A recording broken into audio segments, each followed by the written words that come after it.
It's been a month since our baby girl arrived.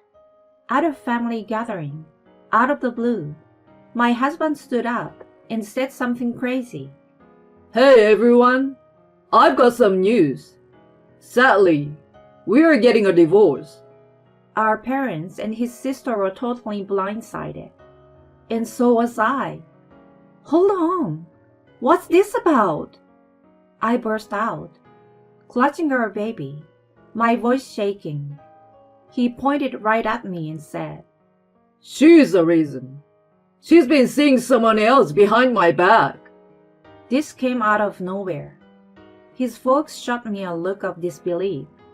Jumping to my defense, I shot back, I've never cheated on you. With this smirky expression, my husband took out an envelope. I had my suspicions, so I got a DNA test for our baby. The results are right here. This baby isn't mine. She stepped out on our marriage, so we're done. The report he flashed read, Parent-child relationship, not confirmed. Every set of eyes turned to me. Their faces pale. I was at my wit's end. How could he do this to me in front of everyone? But I thought, I've got something for you. Just you wait. His big plan was about to blow up in his face. My name is Janet. I'm a 28-year-old working mom. After college, I got a job at my dream publishing house. They put me on their women's magazine team, and I gave it my all. Years went by, and it hit me. I hadn't dated anyone in over half a decade. Friends and colleagues nagged me to shake things up.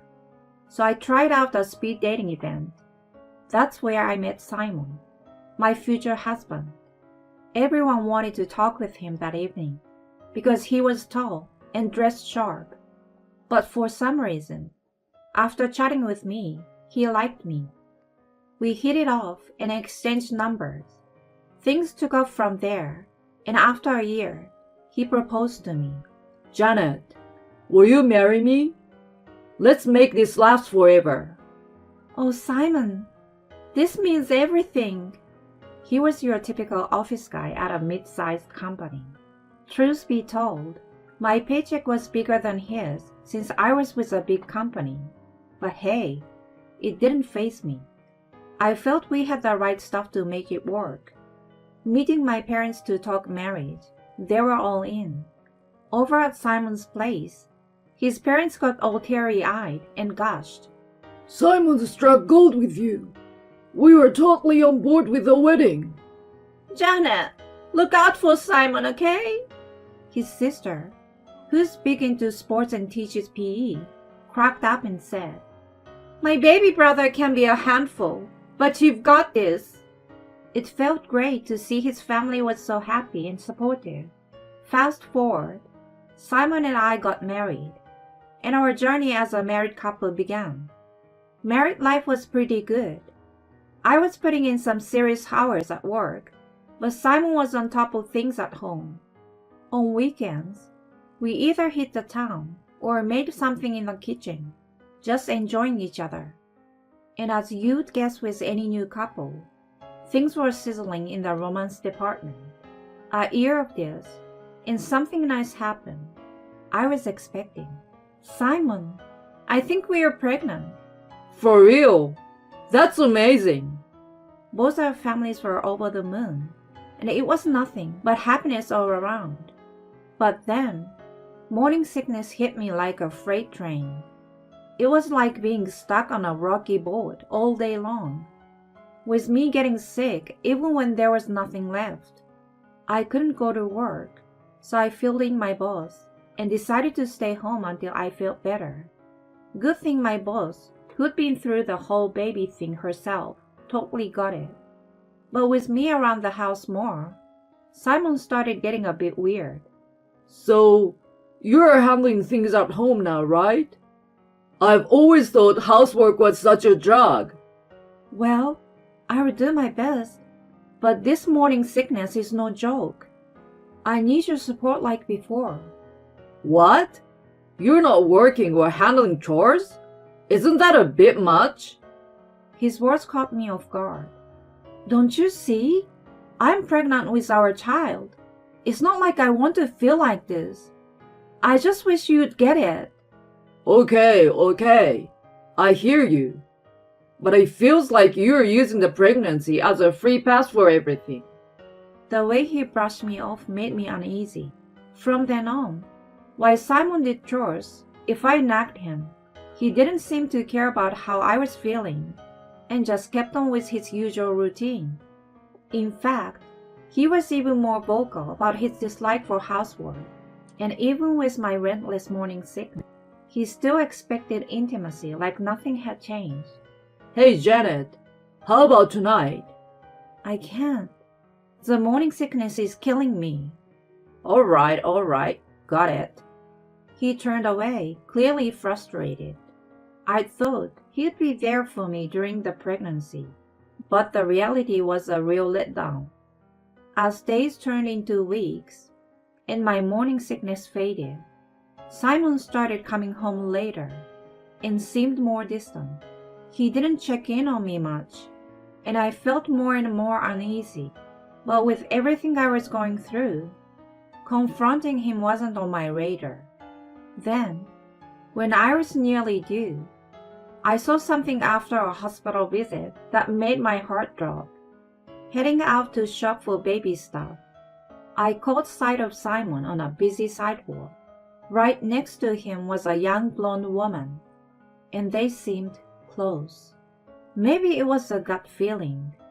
I couldn't shake the thought that they were more than friends. I lost them in the crowd, and my mood for shopping evaporated. I just headed home. Waiting for me was a text from Simon.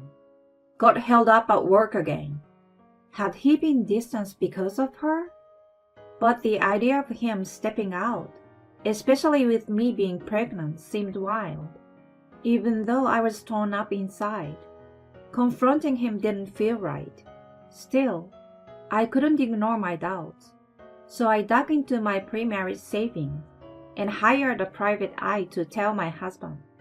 With my due date only 2 weeks away, time was ticking.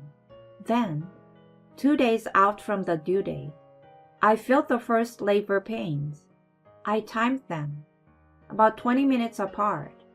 I thought I was going into labor, so I quickly contacted Simon to let him know that it seemed like the contractions had started. When I called the hospital, they said to come in when they were 10 minutes apart. Terrified and in pain, I kept texting Simon, begging him to get home. But nothing. When the contractions got closer, I dialed his number. What do you want? He sounded irritated. I've been texting. I'm in labor. Can you take me to the hospital? Pushing through the pain, I shouted. His answer was unbelievable. Can't do it. Swamped with work. Grab a cab. Are you serious? Your wife is having a baby here. Sorry, but look, I will swing by the hospital later. Just hold on until then. He hung up, sounding totally nonchalant. With no other choice, I called a cab and let my folks know, heading off to the hospital. I'd been in labor for hours, but Simon was nowhere to be found at the hospital. My mom, who'd gotten there before him, tried to ease my pain by rubbing my back. I shifted painfully onto the delivery bed, and an hour later, through immense pain, our baby was born. Just as I heard her first cries, Simon walked in. She's here? Janet, I'm so sorry I missed it. The way he overdid his apology in front of my folks really got to me. But right after delivering, I was too wiped out to give him a piece of my mind. I watched, still feeling weak, as he acted all fatherly, holding our little girl. A couple of days later, Simon's family dropped by. Janet, you did amazing. How are you holding up? His mom asked, showing genuine concern. while his sister gifted us something for the baby. His dad looked pretty proud, saying, "Whoa, doesn't she look like Simon as a baby?" Simon, though, looked conflicted. We named our baby girl Tina. After I was discharged, Simon drove us home, and I was met with a messy house. Dirty clothes everywhere, and a sink full of dishes. "Simon, why don't you clean up?" I bursted out, but all he did was shrug. "Figured you'd handle it when you got back." "I just had a baby, and I'm still healing, and I have to take care of her." He just looked annoyed and said, "Whatever, I'm out of here." "On a Sunday? Where to?" "Work. I won't be back till late." He took off, leaving me stunned with Tina in my arms. His routine stayed the same. He would come home only to crash, never helping with Tina. I was on my own for everything: feeding, bathing, bedtime. A few days into this routine, I got a call from a detective with some info to share. Since I couldn't really get around, I asked her to come over. The evidence she showed me was shocking. How could he pull something like this during my pregnancy? That evening, I did something to the unsuspecting sleeping Simon. Luckily, he didn't notice a thing. A month after Tina's arrival, we threw a little get-together. We got food and spruced up the living room a bit. Both our parents came over, totally taken by Tina. As we took some photos, our folks showered her with affection. Simon's sister showed up a bit late. Just as we were about to eat, Simon stood up. "Hey everyone, I've got some news. Sadly, we're getting a divorce." Everyone, including his sister, was dumbfounded. So was I. "Hold on, what's this about?" I managed to ask, clutching Tina. Simon pointed right at me. "She's the reason.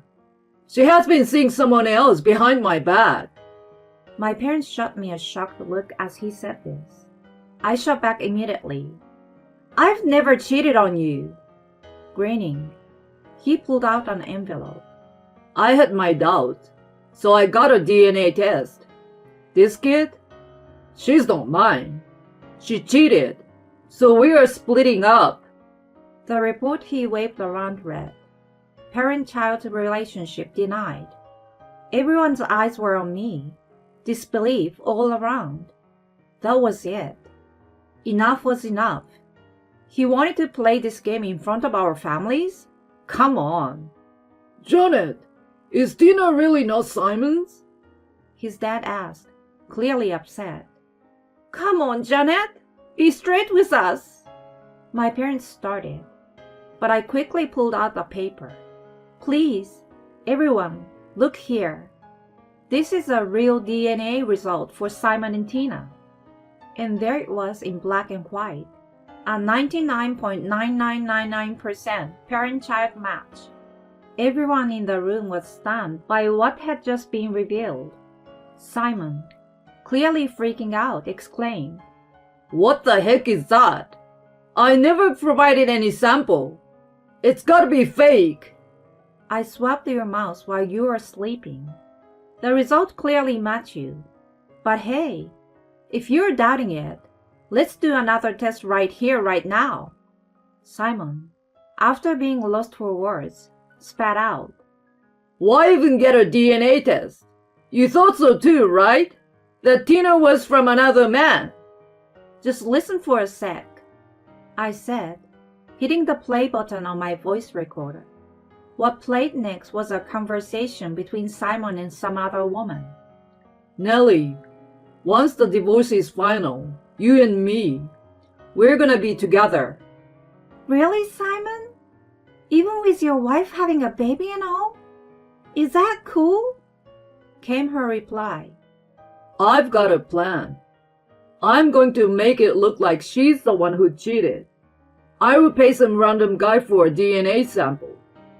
Once I have the result, I will divorce her and get some cash." Genius, Simon! We'll need that money to start fresh. The silence followed the playback. I can't even. His dad began, visibly shaken, while his mom looked one pale. I spread out some photos for everyone to see. Shot of Simon and Nellie going into a hotel. As you can see, he's been sneaking around with a coworker, even while I was pregnant. I had a PI collect all of this. I lit out. You knew? Simon cried out. I fixed him with a glare. Of course I knew. The only cheater here is you, jerk. And just when he looked totally lost, my sister-in-law, the athletic type, jumped up and punched him in the face. Seriously, sis? Guess you forgot about my black belt, huh? What the heck were you thinking? Say you're sorry to Janet and to her mom and dad, right now. She punched him again, forcing him to apologize, while both our families looked on in shock. Out of breath, he stammered. Janet, I messed up, big time. But I swear I do love you. Please, give me another chance. Taking a moment, I said, who in their right mind would forgive a guy who cheats and then makes such a sick plan? We are done. Just pay up and get out of my life, loser. Please. His parents kept apologizing over and over to me and my fault. My sister-in-law yanked him out of the room, collar in hand. After that, our divorce went through, with Simon's bank account taking the biggest hit. We settled on a monthly child support deal. I made sure to send evidence of Simon's affair to his and Nellie's employers. Word got around their company fast, which led to her quitting, and Simon getting demoted. He became infamous as the guy who stepped out on his pregnant wife, but he was stuck working there to cover the child support. His family apologized non-stop and said they were cutting ties with him. With his family, his reputation, and his savings all gone, Simon is now slugging it out in his own personal nightmare. And honestly, I couldn't care less. He's getting what he deserves. As for me, I've been living it up, raising Tina near my parents. They've been a huge help with her, and I'm thinking of jumping back into work soon. From here on out, it's all about enjoying the little moments with Tina and living my best life.